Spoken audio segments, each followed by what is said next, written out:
too. I'm Lisa, and I'm and Idra. not to make this an excuse, but my mom was a single Today mother, we wanted to and come she's to a nurse. you and My kind mother's of not twist a it nurse up a little anymore. bit. She's retired. I think we've talked about in but the at the beginning time of she was a journey nurse, and that she we was were going to working, hit on a bunch of different topics. hospital where she worked. But kind Idra of and I have swing had a shift. topic So that we've been always discussing at work here in our home really lately. You know, Sundays And weren't that's always opportunity to our go to relationship church. as a So same-sex couple.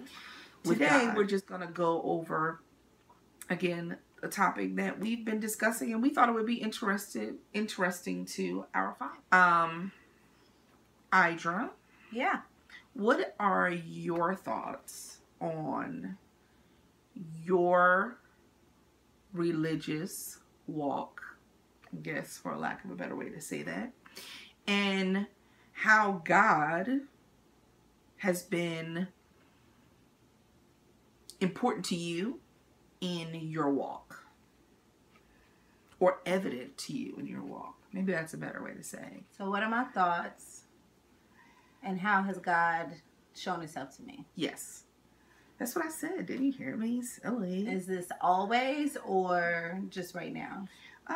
Whatever you think would be important to people who are like us, that are seekers, that are learners, and that maybe don't really know. Maybe we're talking to the person right now who has a lot of church hurt and hasn't been in church. So I think that's really whatever you think is important that people should know. Okay. Well, my thoughts are they've changed throughout my journey. When I was younger, and Lisa's right, I did grow up in the church. What I do know is church very well. I know church. I know the good, the bad, and the great, and the ugly, and I know all that because I've seen it on every level. My father has not always been a pastor, but my mother has always been a minister of music. But my family grew, my whole family was in church together, and it's what I know. I have more ministers in my family than not. So, very religious family. And as a kid, you just kind of, when you grow up in the church, it's just what you do. You go to church, you go on Sunday, you go to Wednesday Bible study, you go to choir rehearsal on Saturday. If you have to sing at another service, you go there. What? I'd be like, it's arm time, gotta go. So we always were in church. Like, we were in church probably 3 to 4 days out of a week for something. And so I didn't think about it not being normal, because it was my normal. When you're born, literally born in the church, you don't know anything other than to go. Right. And my family is a very musical family, and so we were always performing and singing somewhere, and or always having, you know, artists coming in for events and stuff like that. So this is just what I know. And so for me, it didn't seem abnormal. Right. It wasn't until I got older and had to develop a relationship with God on my own that I started questioning. And the questioning happened more so as I began to realize that I was different from what others were. And when I say different, I mean I was a same-sex loving person. And many others weren't. And so when I started wrestling with that when I was older, I won't even really say wrestling, but when I stepped into my awareness, I guess I could kind of say that. Something, I don't even know how to define it. Right. But then I had to deal with the spiritual aspects of it, because what I had been taught growing up and what I had heard, I won't even say that somebody just came out and was like, if you're gay, you're going to hell. You know, I think it was more of what I had overheard, right, than somebody directly talking to me, because that was never a thought that anyone ever had about me. So what I had overheard was that gay people go to hell, and if you love the same sex, then you're going to hell, and the only way you can be saved is if you stop. you know, it's a demon, it's a spirit, it's all these things. And so the first time that I felt something was wrong with liking another woman was when I was 7. The second time was when I was about 16. Yep, I said 7. You was being fresh when you were 7? I was Ooh, being fresh at damn. 7. I was about 7 or 8, and that's when I knew that there was something different, and I was really attracted to girls. And anyway, that's another story in another vlog. And then I was about 16, and then, then going into college.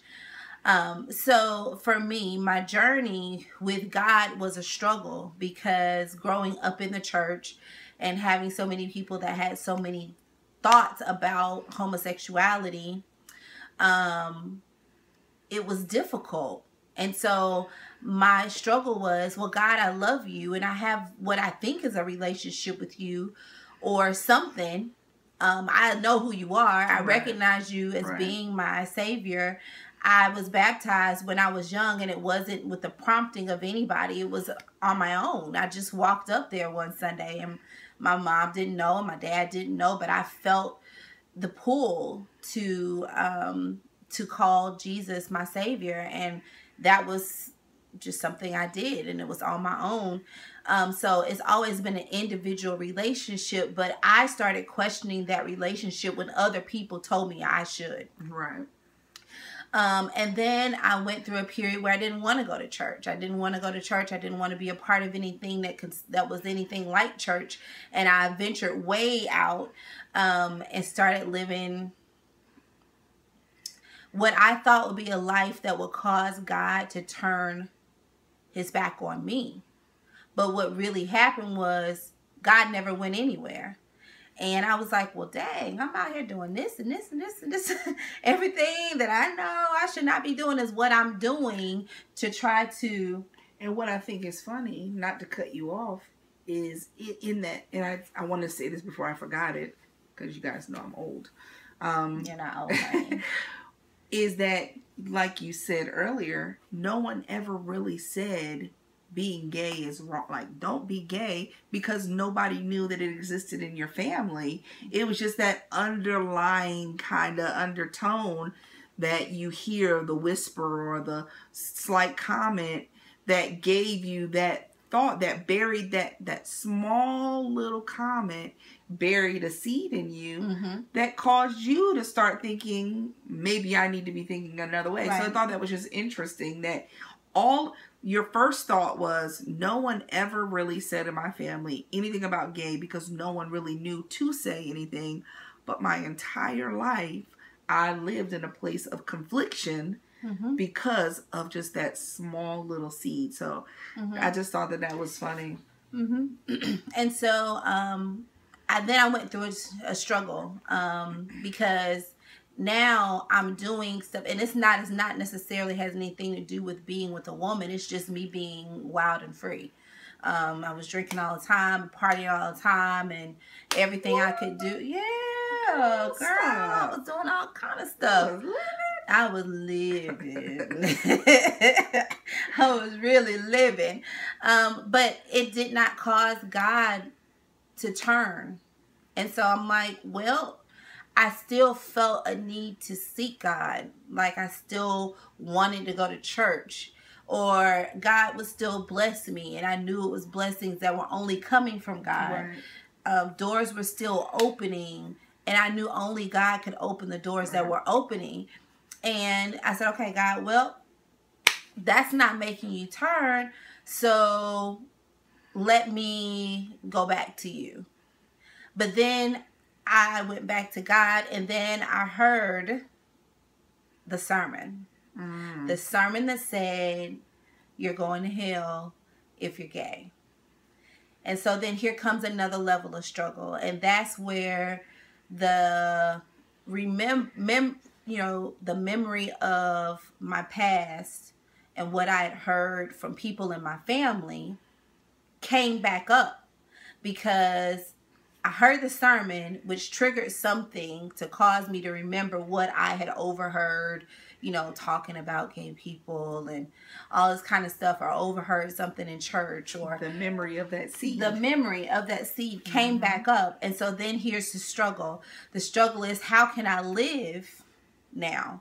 Now it's gone from turning away from God to how can I live, because turning away from God is not necessarily an option, because God isn't going anywhere. So maybe I just shouldn't even be present.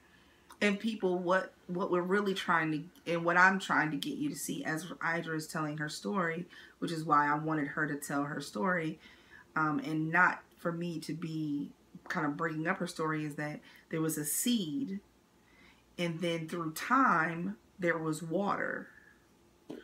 And now we're in the place where there's the water, and now Idra's getting ready to tell us how that water became the roots. So, So what it turned into was doing things that would cause me to die, right? So drinking became out of control. Popping pills became out of control. You know, whenever the pain got too bad, I would just say, well, I'm going to end it. So I'm just going to take as much as I can that would cause me to die. And well, I went to sleep, but I woke up about 4 hours later, not hungover, not feeling any effects from all the pills that I had taken, and I had taken enough and done enough that it should have killed me. And God said, you're not going that way. Amen. And so when I woke up and I came to, it was, okay, you've got to live in your truth, because what you're trying to do isn't really working.